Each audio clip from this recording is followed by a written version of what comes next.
All right, welcome back to Reflective Ryse Club. This is episode 3. My name is Ryan, and thank you for joining me today. It's been a few weeks, but I've been busy with a lot of stuff between the holidays and work and the YouTube channel. It's been pretty busy for me, so I've been trying to get back on the mic, and I'm back today. So, Today, I wanted to talk about a story, a life experience that I have been going through for 2 years now. And the big part of this story and the topic for today is going to be about adversity and, going through things that might be tough and how can you achieve your goals better by not giving up. Specifically for me, I work in the financial industry, and in the industry, you need certain licenses and certificates, designations, things like that. The story I'm going to be talking about is the license I went for. I won't get into too many details, but basically, about 2 years ago, I started studying for this license. I started in October of 2023. Yes, October 2023, I started studying. I booked my test for January 2024, and it took me about 4 months to get through the material. It's about 24 chapters, 900-page book, a lot of information that I needed to learn. I began studying. The holidays started pretty quick, and I started to get a little bit overwhelmed trying to balance, work, life, the test, and it just kind of stressed me out a ton. And that was like around the same time period when I started getting into like self-improvement and self-growth stuff. I think a lot of it had to do with the stress that I was going through. And I just wanted to find a way to control that stress and not overwhelm myself. So I started reading books. I started to exercise more, watch some great YouTubers and documentaries about motivation and just, taking care of yourself, because at the end of the day, you need to take care of yourself first before you do anything, because you cannot support people. It's hard to support people and show up for work and show up for people when you're not even showing up for yourself first. And I think that was a big, big part of going through this studying, was just making sure that I was there for myself before anything else, because I wouldn't have been able to get through it if I wasn't sane. So yeah, studied from October 2023 to January 2024, took the test and missed it by 3 questions maybe. So with this test, you have 3 tries where you can take it again within 30 days. So I booked it another 30 days later, reviewed, studied, took the test again, failed it by 1 question. That was pretty demoralizing when I saw that result, because I felt confident. I thought I was ready. I kept telling myself that I was ready. I was passing all the practice exams, and I still missed it by 1. So it was pretty upsetting to go through all that, like 5 months at this point of work, and not pass the test by 1 question. That definitely sat in the back of my mind every other time I took it after that. So I did book it again a 3rd time a month later. And at this point, I failed by 1. So in my head, I was like ready to give up. I'm like, I've studied so hard. I know the material. I'm just going to not even like really try. I know what I know. I'm going to study lightly, not overwhelm myself. So I took it again 30 days later and missed it by like 3 questions. Now, at that point, I feel like the reason I missed it the 3rd time was because, I was mentally drained. It had been like literally half a year. I felt like I was like a zombie through like the holidays and the beginning of the year. Like I wasn't even really exercising that much or hanging out with people. I was kind of just, going home studying pretty much all night, every day. After failing the third time, you can't take it again for 180 days. So at that point, I was like, all right, I'm just going to, chill out, lay back, and just not think about it for a few months. So you can book the test anyway. So I booked it for, I believe, November of 2024, 6 months after that. And I took a few months off. I just enjoyed the summer. And before I got back into it, I did what I needed to do. I started all my cold plunging, my running. It was just like, honestly, the tests and studying all that stuff was like a huge leader into like the way I wanted to live, because I was at such a like point that I didn't like to be at. And when I was going through the studying, I was like, dang, I really wish I could, read books, go for runs, work out, hang out with people. So it was a huge like motivator to start doing things that were better for myself. Leading up to the fourth attempt, I was doing that. I was cold plunging. I fell in love with that. I fell in love with running. It was meditation for me because I could just listen to music and just go for runs. And it was like a self-competition type thing that I really like enjoyed to start doing. So yeah, all that stuff just kind of built up from being at such a place that I didn't want to be at. November started coming up again, and all those feelings of doubt started to come back. I was like, what if I fail again? The things that you start to think about, the negatives that like overpower any positive thoughts. And all I could do was try to stay positive. I tried to keep my routines going by cold plunging and exercising and all that stuff to try to keep my mind straight. And I believe it was like September came, late August, September, early September. I started, reviewing again, and all this stuff is like engraved in my memory, all the study material. So I just started reviewing. I remembered most of it. I was doing well on the exams, the practice exams. I was taking this one very laid back. I was like, I'm going to not overwhelm myself, because last time it got me to a place that I just like couldn't even handle studying for an hour. It was by the third test, even studying for 30 minutes to an hour was overwhelming for me.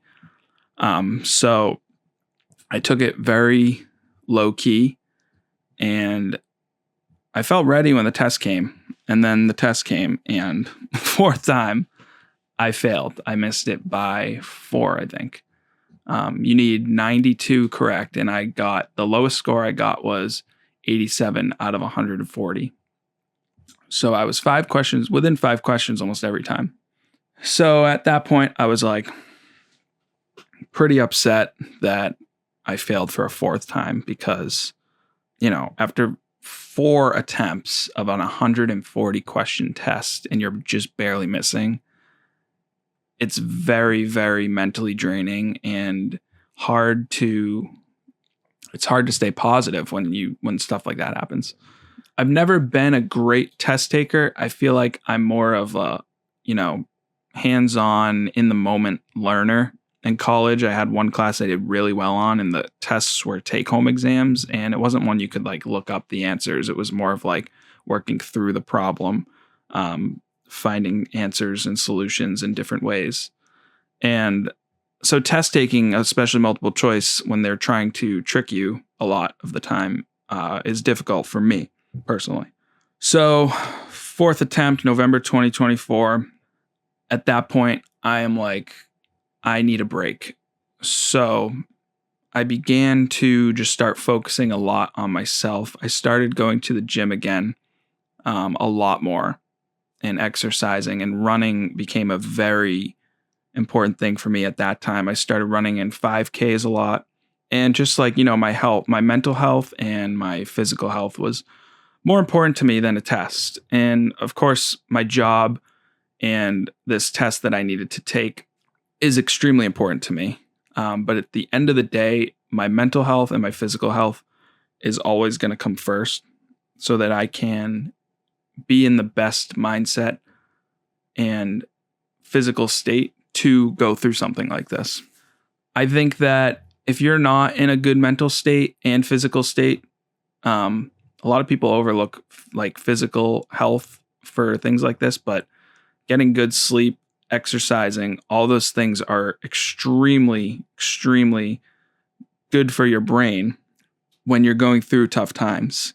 It's just like a reset. Like when I start running, like I don't even think about that. I'm just focused on that in the moment. All those other outside stressors are not on my mind. I took a year and decided I'm going to take the test 1 year from now, and I'm going to just live my life for a few months, and then I'll start studying again next fall. So the end of August, I began studying again, August 2025. I traveled a lot in the early year, which was extremely helpful for me to, have some fun and make some new experiences. So I did that, and then came up to August when I started studying again. So I was going for the 5th time. I took this one very seriously. I set up a study routine where I would list off reviews on certain days, practice tests on certain days, practice questions on certain days. I would do note cards. I was very determined this time. And I don't think I would have gotten to that point if I hadn't taken care of myself first. It took me August, September, October. I originally had the test scheduled for October, but I didn't feel ready, so I rescheduled it for another month. And I had an extra month to review. And within that month, the last month, I started to doubt myself again. I was like just getting super stressed out the closer I got to the test date. And it took a lot out of me, especially like work was pretty busy at that time as well. So it's very difficult to have a busy work day and then go home and study. I tried to study more in the morning before work, so that I didn't have to worry about it in the afternoon. I could, go for runs and hang out with my family and friends. So it started to get pretty stressful when November came, and I took a few tests towards the end. One of the last ones I took, I got an 80 on, and that made me feel confident. And I was supposed to take one more after, but I was talking to myself and ChatGPT, and I was like, I got an 80 on this test. I feel like I've taken plenty of practice exams to prepare. I feel like mentally it'll be good to know that my last test was an 80. So I went with my gut and didn't take another practice quiz. I just reviewed for another week. I got into the testing center and I started the test, and the questions to me were easier than before. But when I was talking to some people, they were all like, oh, maybe you just understood the material more. And I was like, that could be true too. Maybe I did because I studied for so long. But I went through it. The questions were easier. And I had about an hour to spare when I finished.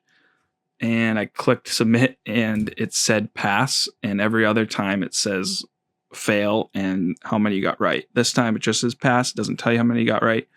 That's it.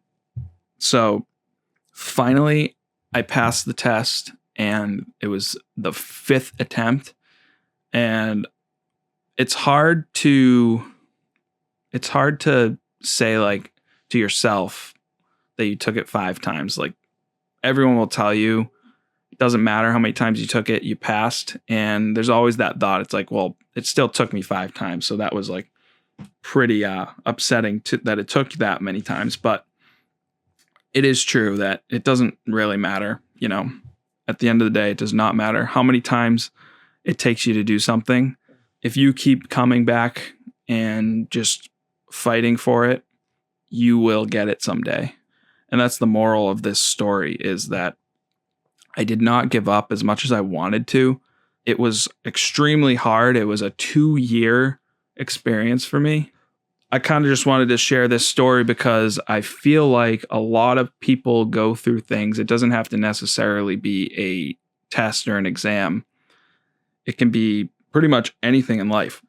to show and prove that if you keep showing up for yourself, then you can achieve your goals and you can pretty much accomplish anything that you set your mind to as long as you just keep going.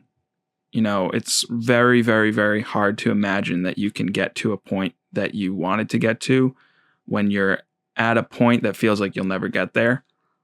So yeah, I feel like this experience that I went through was a very motivating experience for myself, and I proved to myself that I can do certain things that I feel like I can't do at certain points. There was definitely times where I thought that I was never going to pass this test and that I would just like give up one day and just either wait a few years or a few months and take it again.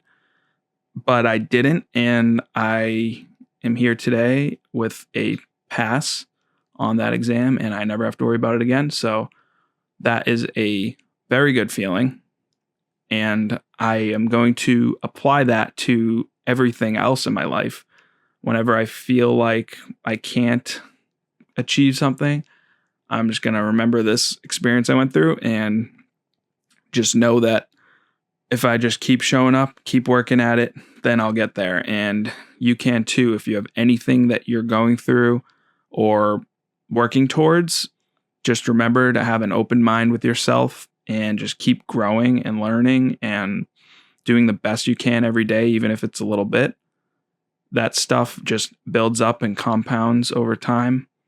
And you can pretty much do anything that you want to do. And I'm a strong believer in people just chasing their dreams and just achieving it no matter what people say.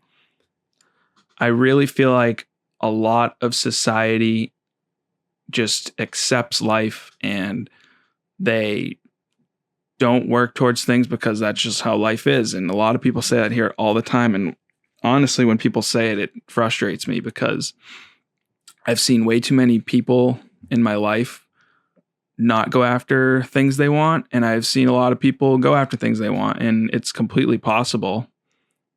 So I don't know why everyone doesn't do it. So that's how I am. That's how my mind works. I will never give up on something unless it is physically unattainable. I will always try to work towards getting something that I want, that are helping people around me that want something. I'll do what I can to help them. Adversity is an extremely tough test for yourself. If you can beat adversity, you can beat anything. And I think that is the main message for today, is just fight through adversity. Don't let like social norms of you can't do certain things, that's just how life is, like get in the way. And don't let people like that with negative outlooks take you down with them. Always try to, go the opposite way, because that will keep you in a place that you truly don't want to be at. And one day you'll look back probably and regret it. So I don't want to look back and regret anything on my life. So yeah, that's the story. I just wanted to share that today because I went through that. I took the test actually a month ago, not a month ago today, about 34 days ago. And I've just been kind of not focusing on this podcast because I wanted to just chill out. And that was another reason why I started the podcast, was because I was like, I need to wait till I'm done with the test. And I was like, why would I wait till I'm done with the test? I have time. I have time to do it. So why not start it? I think that's it for today. I hope you enjoyed listening to my story about my test and the adversity that I had to go through. It was a lot for me, so I want to share it so that other people can hear it. And if they relate to it, then I want to let them know, if they're still going through it, that there is a light at the end of the tunnel, and you will get to that light if you just keep going. So yeah, that's pretty much it. I'm going to try to make as many episodes as I can in the coming year. But like I said in the first episode, very laid back. I'm not setting any schedule. I don't want to, put any pressure on myself for this. It's more fun to me when I can do it on my own pace. So I don't feel like a topic is forced, I want it to be like natural. And that's why this one I came up with, because it felt like a good time to share the story. So thank you for listening. If you have any ideas, leave a comment, or you can, reach out to me directly. I would love to hear everyone's ideas and points of view on things, and let me know what you think about the story. If you have any advice for anyone else going through this, then that would be very much appreciated. So thank you for tuning in. I'm Ryan. This is the Reflective Ryse Club. Happy holidays and Merry Christmas, and I will see you next time I record a podcast. Thanks for listening. See you later.